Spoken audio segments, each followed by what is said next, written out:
This is the Scorecard, where you score the latest sports news and in-depth views. I'm Anton Roxas. On the Scorecard tonight, former NBA star Dwight Howard is said to be eyeing a potential PBA stint with guest team Macau Black Bears for Season 50's Commissioner's Cup. The NBA has handed down discipline following Monday night's Pistons-Hornets brawl, with Isaiah Stewart bearing the brunt for leaving the bench and citing his history of unsportsmanlike conduct. Despite off-season buzz surrounding a revamped roster, UP women's volleyball head coach Fabio Menta is tempering expectations, saying the team isn't ready for title talk ahead of UAAP Season 88. The PLDT High Speed Hitters remain unbeaten in the PVL All-Filipino Conference, overpowering Capital1 Solar Spikers in 4 sets to improve to 2-0 at the Filoil Centre. Ukraine skeleton racer Vladyslav Heraskevych was ejected from the Winter Games and stripped of his accreditation for wearing a helmet of remembrance, honoring fallen Ukrainian athletes. All the headlines and more on the Scorecard tonight, the 12th of February. Now, here's our roundup. The Scorecard has learned that Dwight Howard, a part owner of the Macau Black Bears, could still make his much-anticipated PBA debut. Just not yet. Sources say the former NBA champion is targeting a possible Commissioner's Cup appearance by May 2026, as timing, conditions, and league approval continue to shape the timeline.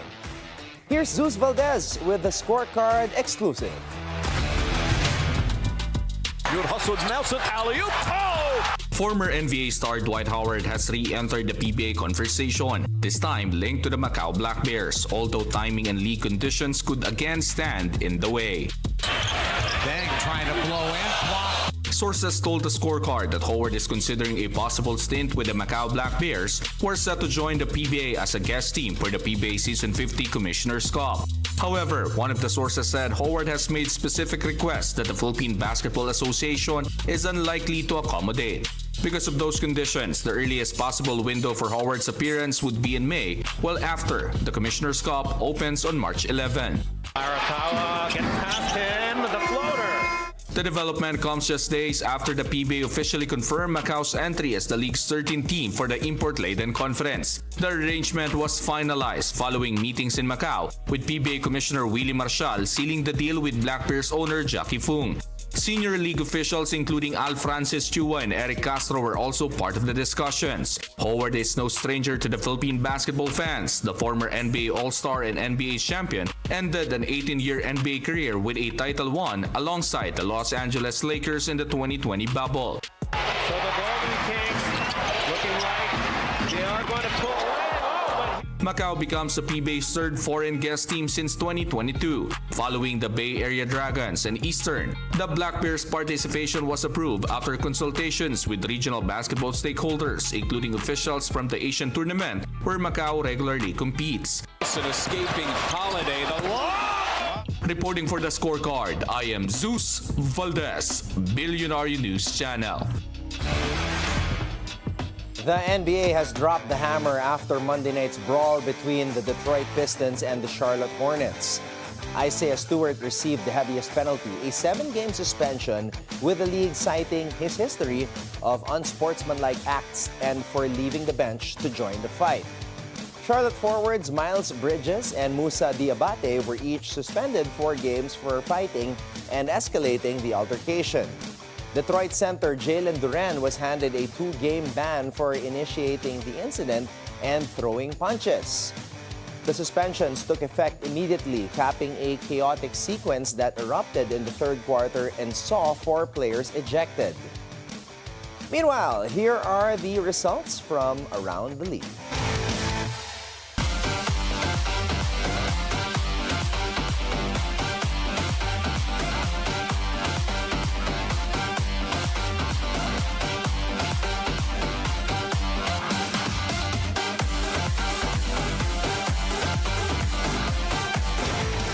Ismael Romero remains the top choice of the Meralco Bolts as their import for the upcoming Commissioner's Cup. According to head coach Luigi Trillo, the Puerto Rican big man continues to get the nod with strong backing from active consultant Nenad Vucinic. Yeah, well, we were told by Coach Nenad it will be Ismael Romero, so for now that's where it stands. So I know Ismael's going back to his country. He has to represent over there, but we'll see how that develops, right?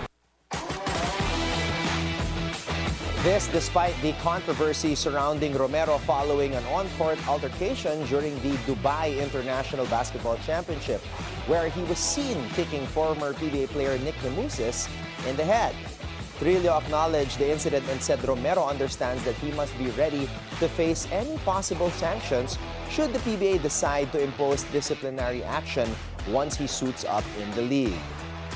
A formal complaint has already been filed against Romero. Still, Trillo asked for understanding, emphasizing that it was the first time the import had been involved in a violent incident on the court. UP is hitting the brakes on title talk ahead of UAAP Season 88. Despite off-season buzz around a revamped lineup, UP women's volleyball head coach Fabio Menta says the program is not there yet.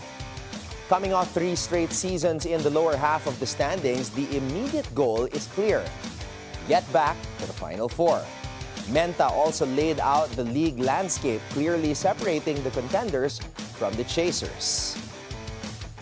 But for UP, it will be the two teams that are Final Four in the last years, which are UST and FEU. We got to find a way to beat some of them. But Adamson is coming stronger. Ateneo is rebuilding very well. I would put La Salle NNU up as like a different planet.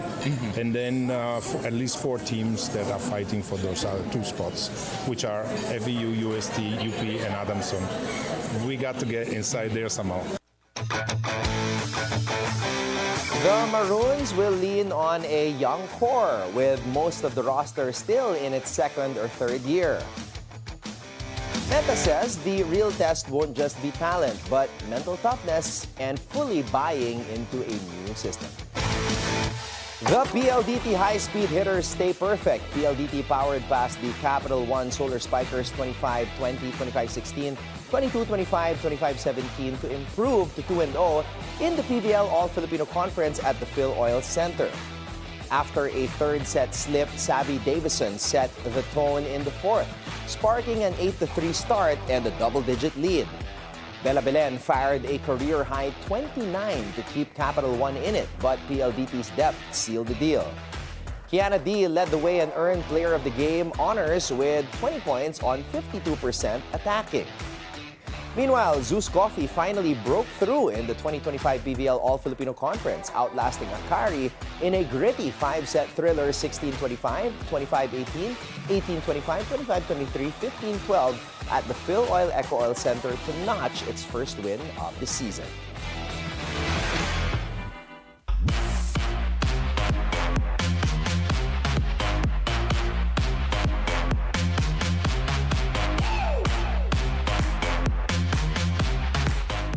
Ukraine skeleton racer Vladyslav Heraskevych has been ejected from the Winter Games over what officials ruled was a political display. The 27-year-old was disqualified Thursday and stripped of his accreditation minutes before his event for wearing a helmet of remembrance, honoring 24 Ukrainian athletes killed since Russia's invasion. The International Olympic Committee cited Rule 50.2 of the Olympic Charter, which prohibits political statements on the field of play. Heraskevych said he would miss his Olympic moment. IOC President Kirsty Coventry met with him before the decision but said no solution could be reached. Ukraine's team plans to appeal to the Court of Arbitration for Sport. More than just a familiar face in film and television, Donny Pangilinan is making waves beyond entertainment by launching the Donato Cup, a golf tournament driven by purpose, passion, and advocacy for children's education. Here is Sheila Salaysay with the story.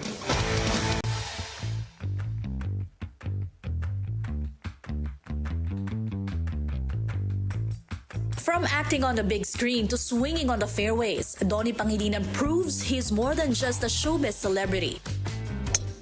He's a game changer.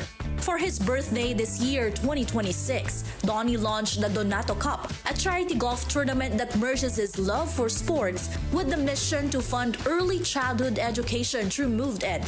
Every swing on the course isn't just about the score. It's about creating opportunities for kids to dream big.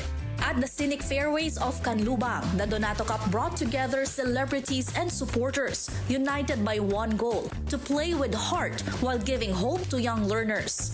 Proceeds from the event benefit MovedEd, an organization dedicated to early childhood development. Through its programs, MovedEd provides learning support, family-centered care, and health initiatives that help children build strong foundations, both inside and outside the classroom. For Donny, the Donato Cup reflects a personal commitment to use his influence beyond entertainment. Very humbling sport. The moment you start playing golf, there are so many things you have to learn. So you're never going to be the best at it, which is why I love it, because there's always something to pick up from it. It's like life, you'll never stop learning, you'll never stop growing. When the final scores were tallied, one champion claimed the title, but the bigger win was contributing to a mission that aims to change lives. It feels good po. It feels good to be here at Canlubang today to support the Donato Cup and of course to support the cause of MovedEd. And I just want to say I really enjoyed playing with Jay today. So, first time for us playing together. Luis contacted me, do you want to join? I said, okay, why not? So, yeah, and the rest is history.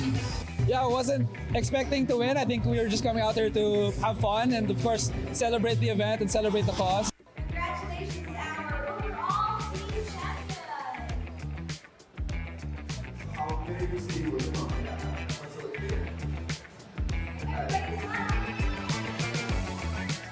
Beyond the fame and competition, Donny Pangilinan's Donato Cup shows that true success is measured by the number of children are given access to education, the chance to dream, and opportunity to succeed. Reporting for the Scorecard, Sheila Salaysay, Bilyonaryo News Channel. Golden State's internal tension with Jonathan Kuminga just got unexpected.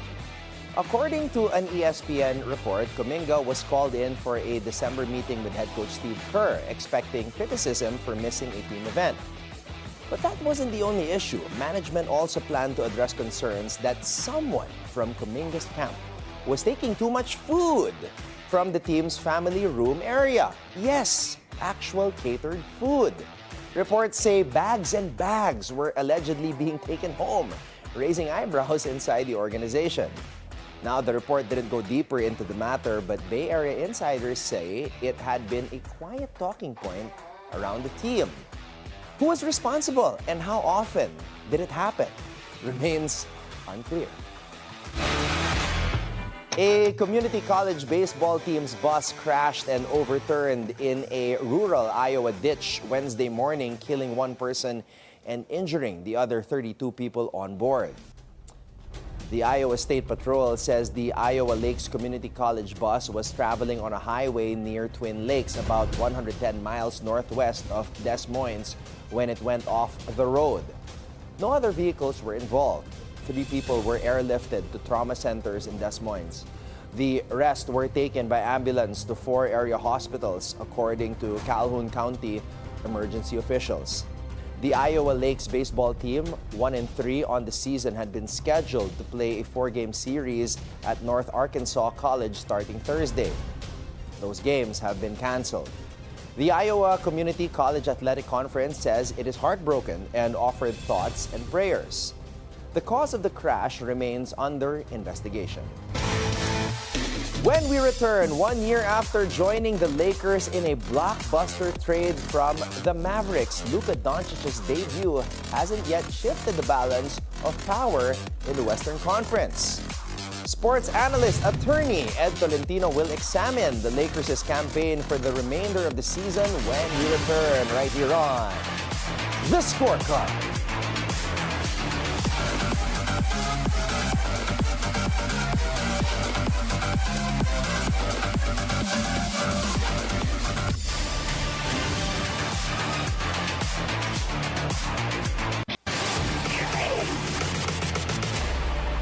Welcome back to the Scorecard. A year after his blockbuster trade to the Lakers, Luka Doncic is still chasing the impact expected to reshape the Western Conference. Now, to discuss this matter, we have sports analyst, attorney Ed Tolentino with us tonight.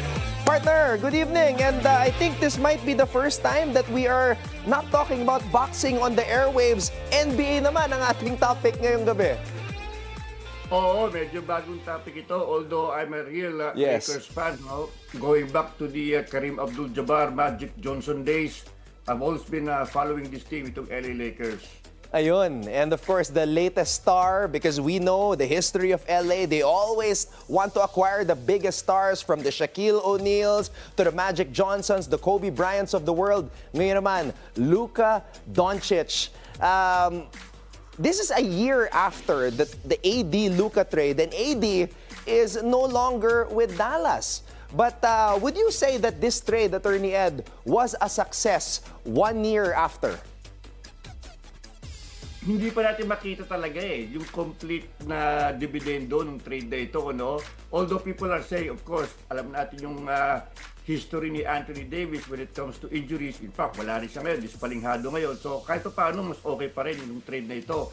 But we have not really seen yung peak Luka Doncic nung siya nasa Dallas Mavericks, ano? Kulang.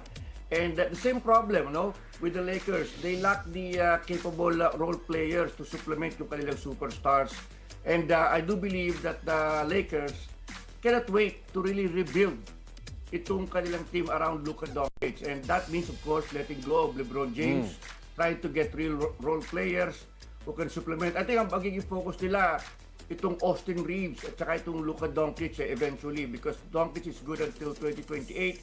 So they might want to rebuild around Luka Doncic. Ito na yung timeline na kanilang sinusunod, no? And I don't think LeBron James will be in that timeline. So itong ngayon, itong season na to, he's still scoring 30 plus points. Nandun pa rin yung offensive niya. Nakikita pa natin yung galing.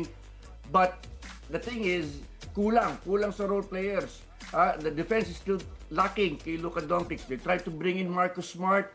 He's still Marcus, but he's no longer that smart. Ano? So, yun ang problema dito. No? But I think they cannot wait. They cannot really rebuild right now because, you know, LeBron James is still there. And masarap na sabihin, I think LeBron James will have to go for the Lakers to really, you know, rebuild around Luka Doncic.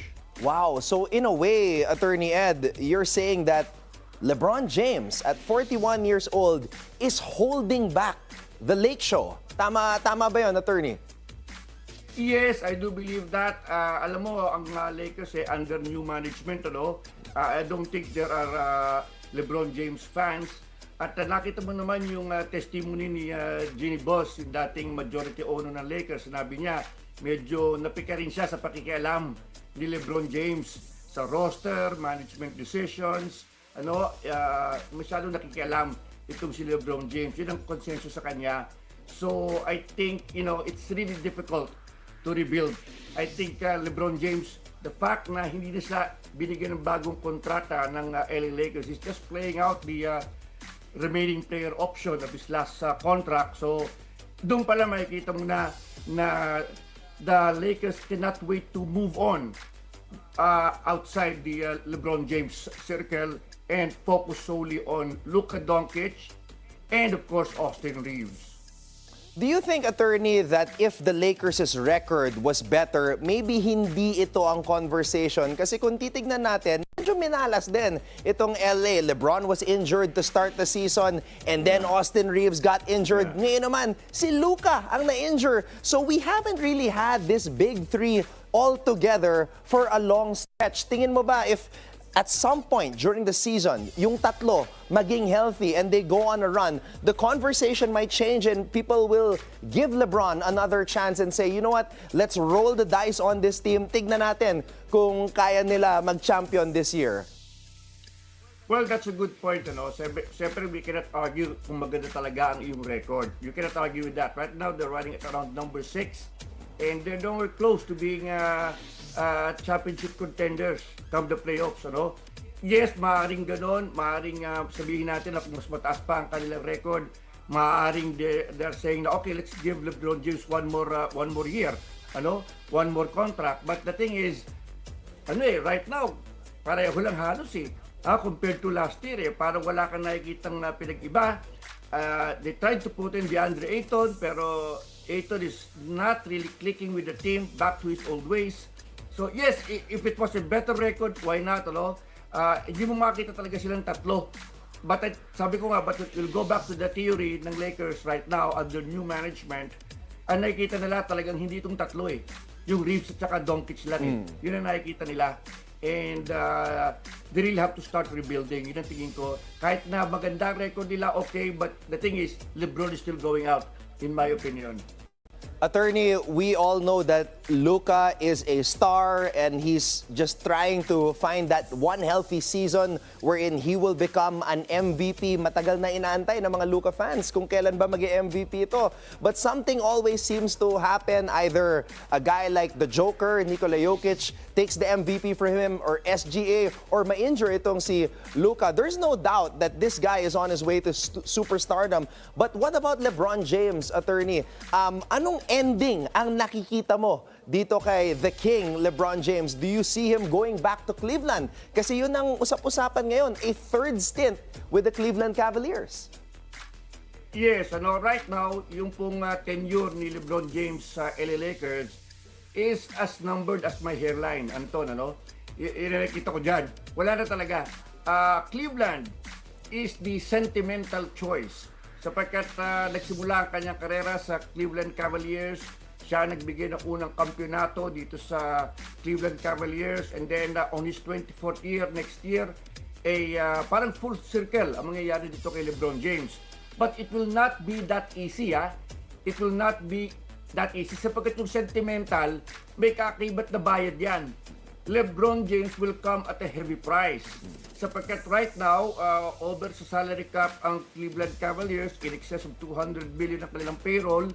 And I don't think they will tinker with the lineup that they have. Donovan Mitchell, Evan Mobley, Jarrett Allen, James Harden. I don't think they will tinker and throw in a lot of money for a player who will be playing his farewell season. But here's the catch. LeBron James is on course to becoming a free agent come the off-season. So kung yun, si LeBron James is willing to take a reasonable deal, the Cavaliers, without tinkering with the roster, pwede siguro doon pwedeng i-accommodate si LeBron James. But like I said, sentimental, ang ganda pakinggan, but if it will cost the Cavaliers so much money, so much tinkering with the roster, ay palagay ko medyo doon magkakaroon ng problema. Well, abangan natin kung ano mangyayari as LeBron James approaches free agency. Just one last question before we let you go, because this is historic for me and you. First time na Lakers ang usapan natin. Attorney Ad, for you, who is the greatest Laker of all time? For me, well, Magic Johnson, para sa akin, Magic. Kasi yung Magic Johnson, ibang klase yung charisma, the way he made his teammates, better. Iba yung Magic Johnson. In fact, sabi ko nga, parang pigil pa as a point guard, He was an uncanny as a point guard, a freak of nature as a point guard. Imagine 6'9", But you look at the way he carried Showtime, you look at the way he played, iba-ibang klase. Although people will always say Jerry West, Kareem Abdul-Jabbar, pero for me, it was Irvin Magic Johnson. Iba yung magic na dila niya sa team ng LA Lakers. He was Showtime personified. There you go. You heard it straight from Attorney Ed Tolentino. Partner, maraming salamat sa oras and talk to you again soon. Anytime. Maraming salamat, Anton. Coming up next, the NBA's All-Star Game gets another makeover. It's USA versus the world in a round-robin format. But is it a fix or just more confusion? We'll discuss that when we return right here on The Scorecard.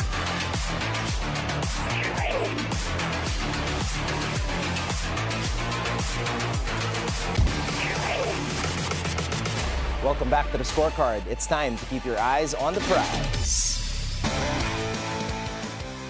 So we're not just going to be talking about who wins the 2026 NBA All-Star Game. We're asking a bigger question. What exactly has gone wrong with the NBA All-Star Game? For the first time ever, the league is rolling out a 3-team USA versus World round-robin tournament at the Intuit Dome, home of the Los Angeles Clippers, with 4 12-minute games and a championship decider. Yeah, it sounds fresh, it sounds creative, but to many fans and even players, it sounds confusing. So let's try to explain it. Here's how it works, okay? 3 teams, USA Stars, USA Stripes, and Team World. Game 1, Stars versus World. Game 2, Stripes against the winner. Game 3, Stripes against the loser. Then a championship game between the 2 best records. Now, if all 3 finish 1-1, it goes to point differential. That's right, point differential, parang quotient for an exhibition game. The NBA has been trying to fix the All-Star product for years. Now, we've seen East versus West. We've seen playground-style drafts with captains. We've seen the ELAM ending. We've seen target scores, and now a mini tournament. So, why all the experimentation? Because the players stopped taking it seriously. The scores hit the 190s in 2016 and 2017. Defense, it became optional. Effort came in short bursts, if at all. The last time the game felt truly competitive was in 2020. After the tragic passing of Kobe Bryant, when pride and emotion lifted the intensity, when the players won war number 2 and war number 24 in his honor. But since then, the league has been chasing a solution. Last year's format change, it also drew criticism. Draymond Green publicly questioned the direction of the game during the broadcast, suggesting that the constant changes were taking away from what made All-Star special in the first place. And here's the irony. The league is trying to force competition through format, but competition can't be engineered. It has to be felt. This year, the rosters are loaded, but not with injuries. Team World features Giannis, injured, Luka, injured, Nikola Jokic, and Victor Wembanyama. The USA side, though, counters with Kevin Durant, Devin Booker, Jaylen Brown, and Kawhi Leonard. Now, the talent, yeah, it's there. The question is, will the effort match it? Because what fans have been complaining about isn't just the format, it's the flow. Too many interruptions, too much spectacle around the game that used to sell itself. The truth is, the All-Star game has never been Game 7 of the finals. It's an exhibition. It's about highlights. It's about showmanship. But when the product feels disconnected from the competition, even casual fans tune out. The NBA hopes this USA versus World showdown brings back energy, pride, and maybe a little edge. But if it doesn't, the league may have to ask an even bigger question next year. Not how to fix the All-Star game, but whether it can be fixed at all. And with that, thank you for joining us tonight. We'll see you again tomorrow on the Scorecard, where sports is our business and business is our sport, on the Bilyonaryo News Channel. This is Anton Roxas. Have a blessed evening, everybody. Good night.